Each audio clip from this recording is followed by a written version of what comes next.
নমস্কার বন্ধুরা, আমাদের এই চেনা শহরের ভিড়েই মাঝে মাঝে এমন কিছু রত্ন লুকিয়ে থাকে যা আমরা রোজ দেখি কিন্তু তার গভীরতা হয়তো অনুভব করি না। আজ আপনাদের নিয়ে যাব পানিহাটি পৌর এলাকার সুখচরে। এখানকারই এক নিরিবিলি রাস্তায় সময়ের সাক্ষী হয়ে দাঁড়িয়ে আছে একটি প্রাচীন ইমারত, মহেন্দ্রনাথ চট্টোপাধ্যায়ের ঠাকুর বাড়ি। এটি শুধু একটি বাড়ি নয়, বরং ইতিহাসের এক অজানা অধ্যায় যা আজও বুকে আগলে রেখেছে শ্রী চৈতন্য মহাপ্রভুর সময়ের এক পবিত্র স্মৃতি। এই বাড়ির অন্দরে প্রবেশ করলেই মনে হয় সময় যেন থমকে গেছে, লোক মুখে শোনা যায় এবং ইতিহাসে পাওয়া যায় মহাপ্রভুর অত্যন্ত প্রিয় পার্ষদ ও কীর্তনিয়া শ্রী গোবিন্দ দত্ত, যিনি নীলাচলে প্রভুর সঙ্গ লাভ করিয়েছিলেন। তিনি নিজের হাতে নির্মাণ করেছিলেন শ্রী গৌরাঙ্গ নিত্যানন্দ প্রভুর দারু বিগ্রহ।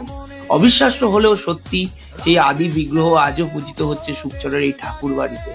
চৈতন্য চরিতামৃতে গোবিন্দ দত্তের কথা আমরা ভক্তিভরে পাঠ করি, তারই হাতের স্পর্শ লেগে আছে এই মন্দিরের বিগ্রহে। ভক্তি আর বিশ্বাসের এক অদৃশ্য সুতো এই স্থানটি বর্তমান সময়কে বেঁধে রেখেছে সেই 500 বছর আগের চৈতন্য যুগের সাথে। এবার আসি এই বাড়ির ঐতিহ্যের কথায়। এক সময় সুখচরের দাপুটে ব্যক্তিত্ব অনাররি ম্যাজিস্ট্রেট মহেন্দ্রনাথ চট্টোপাধ্যায়ের নামে এই বাড়ির পরিচিতি গড়ে ওঠে। পরবর্তীতে তার একমাত্র কন্যা যশোদাময়ী, দুই কৃতি সন্তান ডাক্তার পরিমল বন্দ্যোপাধ্যায় ও ডাক্তার বিমল বন্দ্যোপাধ্যায়ের বিশাল সম্পত্তির উত্তরাধিকারী হয়। এককালে যশোদাময়ী স্টেট নামে পরিচিত এই এস্টেটের পরিধি জুট মিল থেকে পেপার মিল পর্যন্ত বিস্তৃত ছিল। সেই বিপুল ঐশ্বর্য আর আভিজাত্যের ছাপ আজও বাড়ির প্রাচীন স্থাপত্যে স্পষ্ট হয়ে ওঠে। সময়ের নিয়মে অনেক কিছু পাল্টালেও এই ঠাকুর বাড়িটি হারিয়ে যায়নি। বর্তমানে সুখচরের ভবার মহাশক্তির আশ্রয় নামক আশ্রমের তত্ত্বাবধানে এই মন্দিরটি নতুন করে সেজে উঠেছে।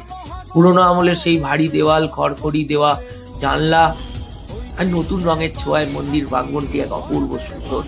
বাড়ির পাশেই রয়েছে এক প্রাচীন শিব মন্দির এবং নিজস্ব ঘাট।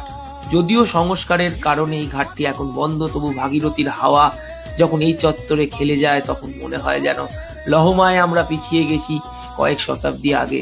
সাধারণভাবে এই ঘাটটি বা এই জায়গাটি লোকের কাছে অচেনা হলেও অনেকের কাছেই চেনা। সারা বছর নানা ধর্মীয় অনুষ্ঠান ও ভক্তদের সমাগমে এই প্রাঙ্গণ আজও মুখরিত থাকে। তাই ইতিহাসের খোঁজ যারা ভালোবাসেন অলিগলি ঘুরতে, তাদের জন্য সুখচরের এই ঠাকুর বাড়ি এক গন্তব্য হতেই পারে। এটি কেবল ইটের তৈরি কোনো দালান নয়। মন্দিরটিতে আসতে গেলে 12 মন্দিরের খুবই কাছে অবস্থিত। আপনি হেঁটেও 5 মিনিটের মধ্যে মন্দিরটিতে আসতে পারবেন। মন্দিরটির নিয়ারেস্ট লোকেশন নিয়ারিকা ঘাটের সামনে। সুখচর মিলন সংঘ ক্লাবের কাছে কাউকে জিজ্ঞেস করলেই দেখিয়ে দেবে মহেন্দ্রনাথ ঠাকুর বাড়ি। মন্দিরটি প্রতিদিন খোলা থাকে সকাল 7টা থেকে দুপুর 1টা, আবার বিকেল 4টে থেকে সন্ধ্যা 7টা অবধি। এটি পানিহাটির বুকে লুকিয়ে থাকা এক জীবন্ত বিশ্বাস আর বৈষ্ণব সাধনার নীরব